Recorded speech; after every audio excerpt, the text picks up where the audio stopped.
Hello everyone, welcome to our YouTube channel Shiksha Alliance. Today we are going to start our daily current affairs session in which we will cover important news from several newspapers, PIB and various government sources.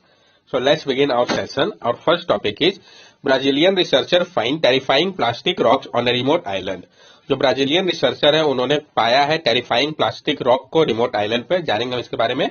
Melted plastic has become intertwined with rock on the island located 1,140 km from the southeastern state of Espírito Santo, which researchers say is evidence of human growing influence over the Earth's geological cycle.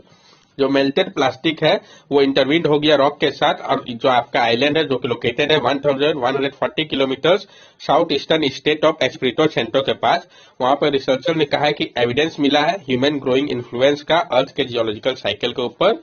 More about is, इसके बारे में थोड़ा हम और जान लें। The kind of plastic are in the rock called plastiglomerate because they are made of a mixture of sedimentary granules and other debris held together by plastic. ये जो काइंड है प्लास्टिक का और रॉक्स का, इसको प्लास्टिग्लोमरेट कहा गया है क्योंकि ये बना हुआ है मिक्सचर ऑफ सेडिमेंट्री ग्रैन्यूल और अदर डेब्रिस से, जो कि एक साथ बंधे हुए हैं प्लास्टिक की मदद से। नेक्स्ट टॉपिक है हमारा रिलीजन एंड एनवायरमेंट सिका डियर, नारा जापान।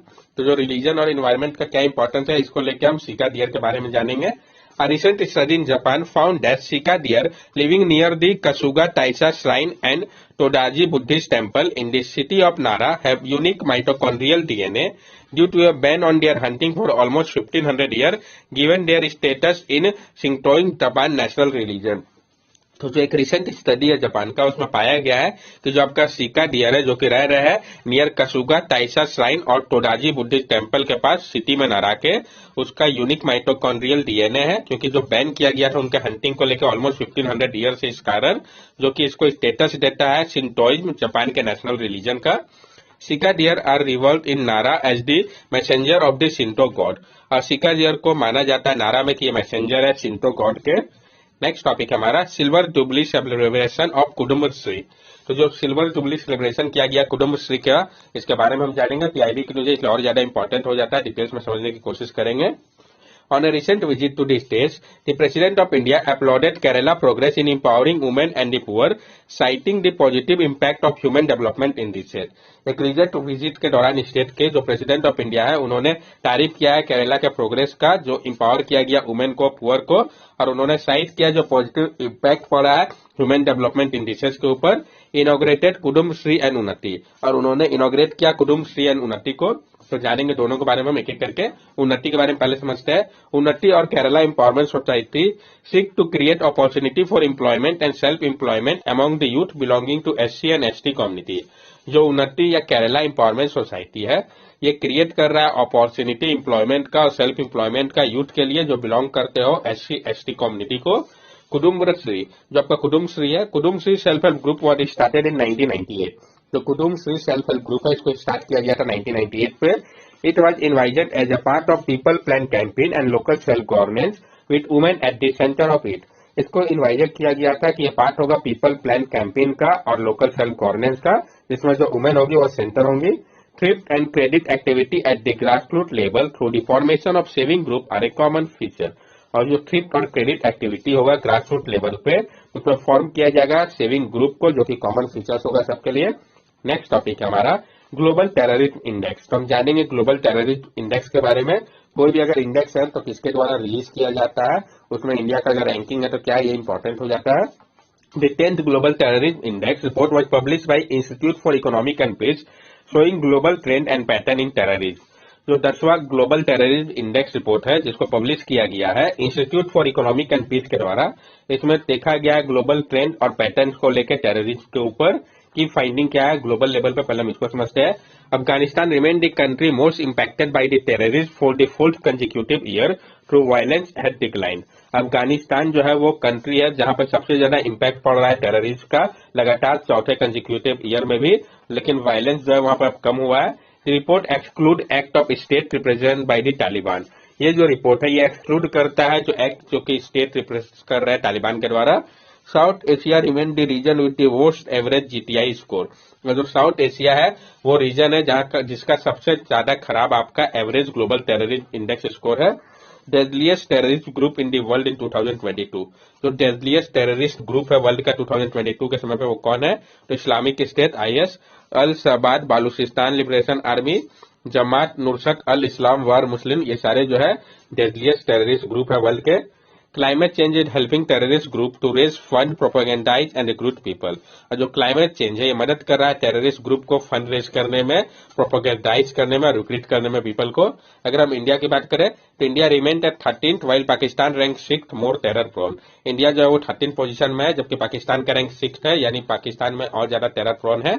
आईईपी के बारे में हम जान लें। The institute for economic and peace establish in 2008, headquarter in Sydney Australia, is a global think tank. जो आपका institute for economic and peace है, जिसको एस्टैब्लिश किया गया था 2008 में, इसका हेडक्वार्टर सिडनी ऑस्ट्रेलिया में है, ये आपका एक ग्लोबल थिंक टैंक है। It studies the relationship between peace, business and prosperity and seek to promote an understanding of cultural, economic and political factor that drive peacefulness।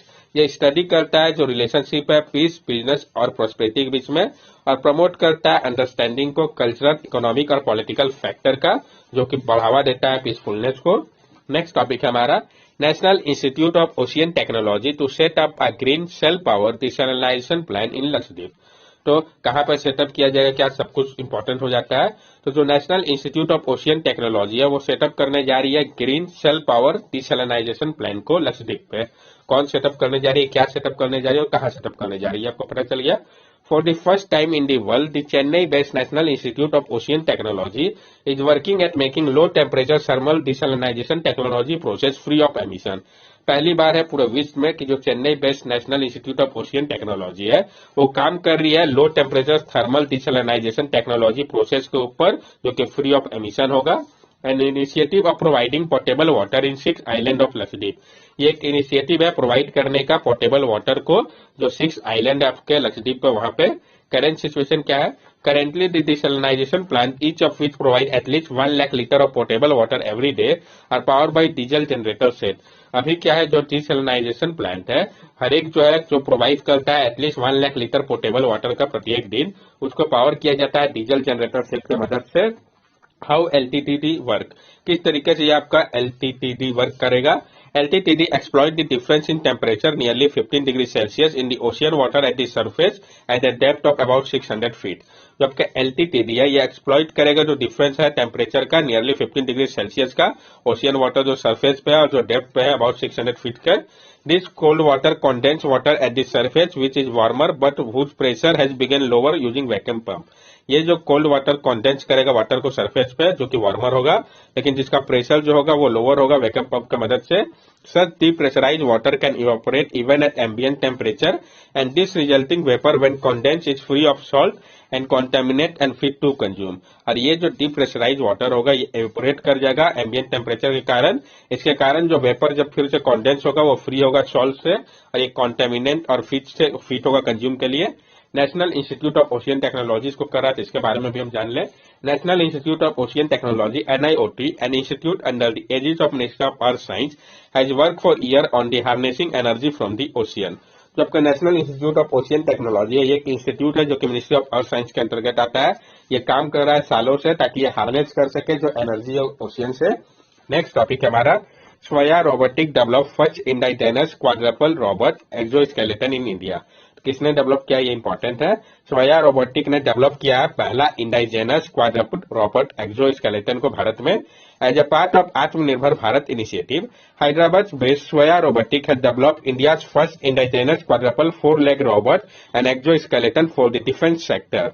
पहली बार आत्मनिर्भर भारत इनिशिएटिव के अंतर्गत जो हैदराबाद बेस्ड स्वया रोबोटिक है उन्होंने डेवलप किया है इंडिया का पहला इंडाइजेनस क्वाड्रपल 4-leg रोबोट और एक्सोस्केलेटन को डिफेंस सेक्टर के लिए।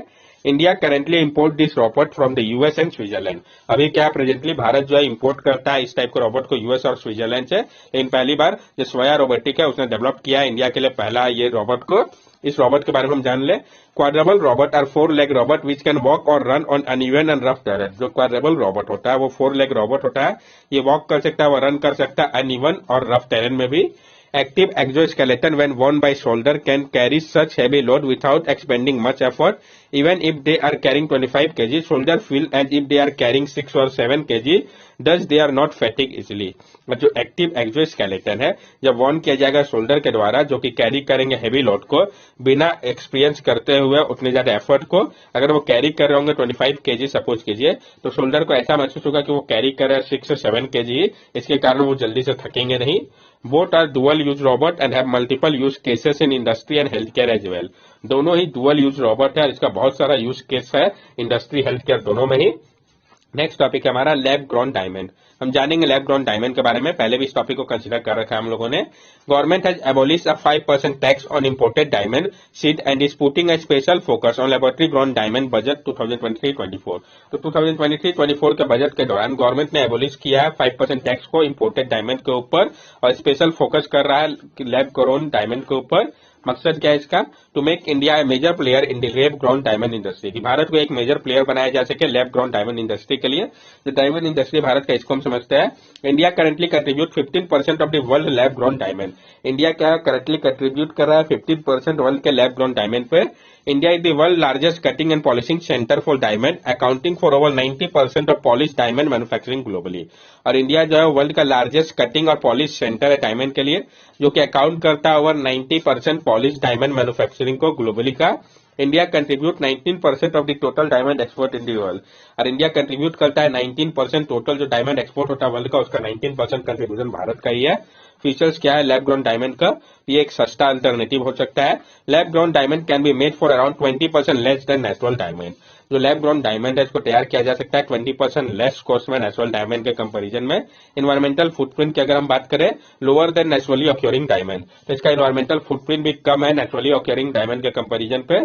पोटेंशियल इसका क्या है? तो लैब ग्रोन डायमंड सेक्टर जो है वो एक्सप्लोसिव ग्रोथ कर सकता है लास्ट 10 ईयर पे, और एक्सपर्ट का मानना है जो कॉस्ट है प्रोड्यूस करने का लैब ग्रोन डायमंड को, इसको और आधा किया जा सकता है 4 साल के अंदर ही।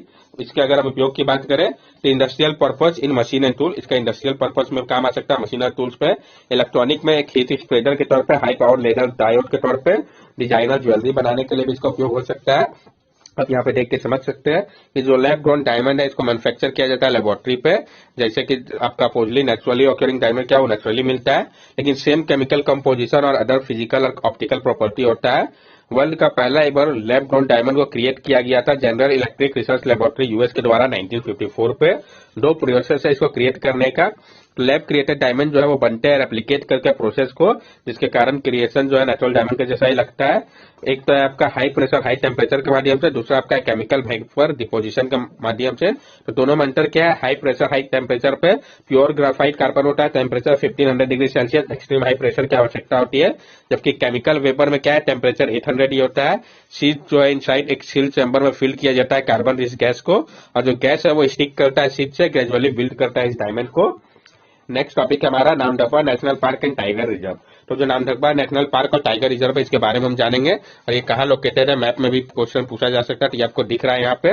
तो एक रियर साइटिंग जो हुआ है टाइगर का इंडियन के नामदफा नेशनल पार्क पे और टाइगर रिजर्व पे, ऑफिशियल ने अनकवर किया है सेवरल टिम्बर डिपोजिट को कोर एरिया पर रिजर्व का। तो सबसे पहले तो हम नामदफा फ्लाइंग स्क्वायरल के बारे में जानते हैं, तो ये आप वहां पे देख सकते हैं इस पार्क के बारे में। तो नामदफा नेशनल पार्क को स्टैब्लिश किया गया था 1983 पे। ये nearly 200 kilometre square largely protected area में फैला हुआ है अरुणाचल प्रदेश में। कहाँ पे है नामदफा नेशनल पार्क? तो अरुणाचल प्रदेश में है। ये बायोडायवर्सिटी हॉटस्पॉट भी है ईस्टर्न हिमालय का। जो नेम है आपका रिवर का, जो कि ओरिजिनेट करता है पार्क से, जो कि मिल्क करता है आपका नोहा डैंग रिवर से, जो कि ट्रिब्यूटरी है ब्रह्मपुत्र का। ये लाइक करता है डापा बम रेंज पे, मिसमी हिल और पटकाई रेंज के पास। ये जो पार्क है आपका वो काफी क्लोज है Indo Myanmar China tri junction के पास है। नामदफा जो है आपका चौथा लार्जेस्ट नेशनल पार्क है भारत का। सबसे पहला कौन है? तो हेमिस नेशनल पार्क लद्दाख का, उसके बाद डेजर्ट नेशनल पार्क राजस्थान का, उसके बाद गंगोत्री नेशनल पार्क उत्तराखंड का, और चौथा आपका नामदफा नेशनल पार्क जो कि आपका है, ये आपको याद होना चाहिए इसी सीक्वेंस में। Native list of UNESCO world heritage site में भी है। एक लौटा पार्क है वर्ल्ड का जहां पे चारों फेलिन स्पीसीज जो है टाइगर, लियोपार्ड, स्नो लियोपार्ड और क्लॉडेड लियोपार्ड पाए जाते हैं। ये आप यहाँ पे देख सकते हैं। हुलुक गिवंस जो कि एक लौटा एप स्पीसीज है जो कि पाया जाता है भारत में। That's all for daily current affair session. अगर आपको हमारी वीडियो अच्छी लगी हो तो हमारे चैनल सब्सक्राइब करें, हमारे वीडियो को लाइक करें और ज्यादा से ज्यादा शेयर करें। These are our social media link. From here also you can stay connected with us and give us your valuable feedback. Thank you and have a nice day.